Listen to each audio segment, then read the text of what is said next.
세영병원에서의 가상기록 1.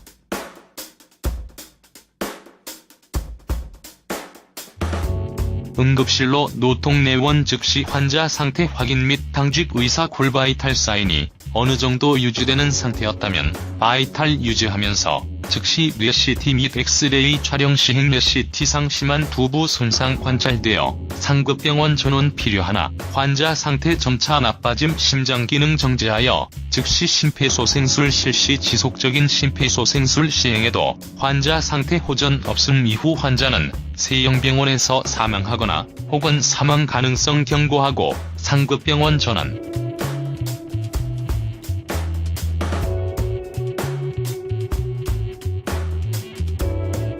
이송 도중 사망 가능성이 아주 높으나 세병병원에서는 더 이상 할 수 있는 것이 없음. 세영병원에서의 가상기록이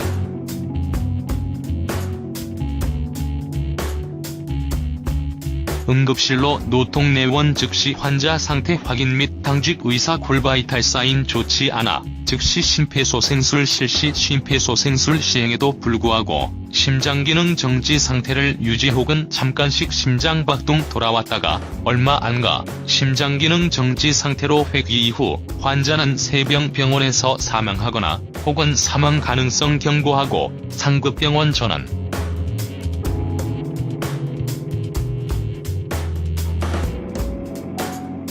내 생각엔 가상기록 1이 더 신빙성 있어 보인다. 이유는 노통이 입원 환자복 및 세영병원에서 시행한 엑스레이 기록 때문이다. 언론 보도를 보면 양산 부산대 병원 내원시 노통은 세영병원 환자복을 입고 있었다 한다. 응급실로 이송되어 온 그 상황에 환자 상태가 좋지 않다면 환자복으로 갈아입히고 자시고 할 여유가 없다. 또한 3차 진술에서 의사는 노통에게 두부 외상 외에 척추 및 오른 발목 골절 등이 있었다고 한다. 두부 외상과 골절 여부를 알았다는 것은 CT와 엑스레이를 촬영할 만큼의 생체 징후는 나쁘지 않았다는 것을 의미한다. 그런데 세영병원 의사는 인터뷰에서 심폐소생술을 시행했었고 호전 기미가 보이지 않을 만큼 상태가 위독했으므로 상황은 다음과 같을 것이다. 언론 보도로 재구성해본 당시 세영병원에서의 상황.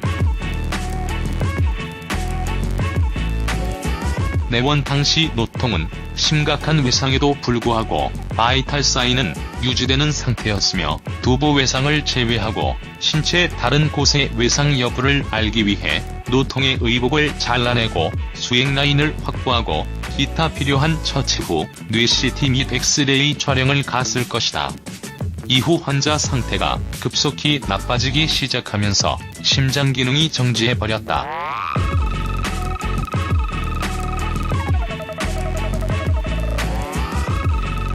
즉각적인 심폐소생술이 시행되었으나 상태는 호전되지 않았고 의사는 신경외과적인 처치를 위한 상급 병원으로의 이송을 생각한다. 하지만 이송할 수 있을 정도로 환자의 상태가 좋지 않다. 이송 도중 사망할 가능성이 거의 99%이다.